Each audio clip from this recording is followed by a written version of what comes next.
All right, welcome back. I got Andrew, I got Chris. Our next question is going to be feeling blue. And of course, we're talking about the Toronto Blue Jays. You know, they started off the season looking so promising, but of course the big question was their pitching staff, their rotation. Can they do the job? We see right now they're getting the hits. They've got some amazing like home runs. They're leading the league when it comes to hits, runs, all that sort of stuff, but they just can't finish. What do you think is the issue with the Blue Jays right now, Chris? I'm just surprised that the Blue Jays haven't figured it out yet. Like, they love their hitting. They do a great job of getting hitters into their program. They need pitching. You win with pitching, and their pitching is terrible. They have a few young guys coming up, but right now, if I was them, Reyes would be gone, Batista would be gone, and Encarnacion would probably be gone. And if you could get two good pitchers and maybe a position player, now you have a chance to actually be a championship team. Because at best, maybe 1 year they'll sneak in, but those guys are starting to get old now, and the pitching is just well below average. Like, when do you decide finally to do something? That's my question. Like, you've had this mediocre seasons for what, 4 or 5 since the big trades that the Blue Jays are gonna be the next world champions, and everyone had them. They had the best odds, like 2-1 odds of winning the World Series. So when do you finally decide, okay, we have the bats, maybe start taking some of those bats and turn them into pitchers? But I've heard also rumors or things where it's like trading bats for pitchers is not probably the greatest thing. So you got to do something sooner or later, I think. I was just going to say, Alex Anthopoulos, when does he actually pull the trigger for this? Do you give up one of your top guys, to try and bring in a pitcher who can actually, because the problem though is when you have your starting pitcher who can't even go 6-7 innings, that's where the big issue lies. Well, they don't even have 5 starters right now, right? They have a bullpen guy that's trying to be a starter in Estrada. I think what's going to end up happening is you're going to see them chase a Cole Hamels or something like that from Philly that gets put on the block, and they're going to have to overpay. Now, right now, they're a below 500 team, and that's just who they are. I don't think they're a playoff team this year, but maybe you fix it for next year, and you have that little small window to make playoffs. Okay, so you're going from feeling blue to, of course, feeling red. Red card on Sepp Blatter. Here we go. Huge controversy last year, and of course, or last week rather.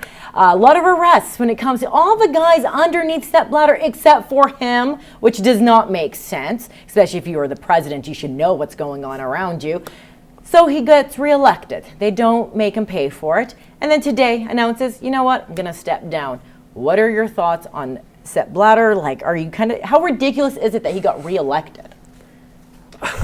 I don't understand this organization. I don't understand Sepp Blatter. I said it today that non-guilty people don't step down from the organization if they've done nothing wrong. Yeah. So you already know he's done something. Everybody knows he's done something wrong. It's not even a question about that.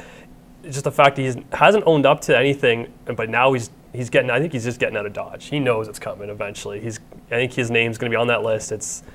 But this organization, I don't think there's any organization in sports that is so badly run, and IOC looks like a picnic compared to these guys. You can't take corruption out of the game, every league. There's some corruption, but do you think with the arrests that were made last week and Sepp Blatter stepping down, do you think that maybe FIFA or FIFA might be turning a page, and you're not going to rid corruption altogether, but this is a first step?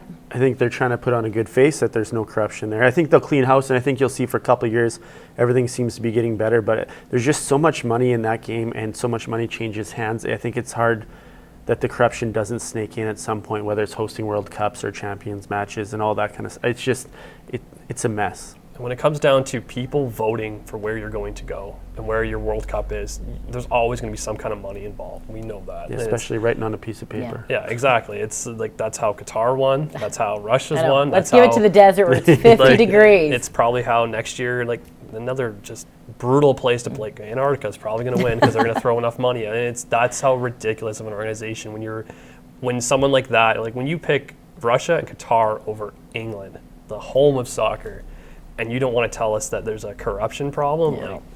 Come on. And then, of course, we have the human rights issues when it comes to the workers in Qatar. It's a whole mess.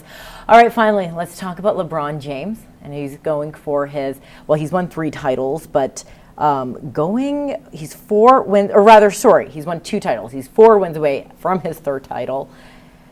Okay, he's pretty much doing it on his own. He has some support, but he is pretty much doing it on his own. He's already a superstar, but can we say that maybe potentially we can put him in the same standings as, say, Michael Jordan? Chris, I know you're a huge basketball guy. I can't do that. MJ just dominated the game so much, 6 championships.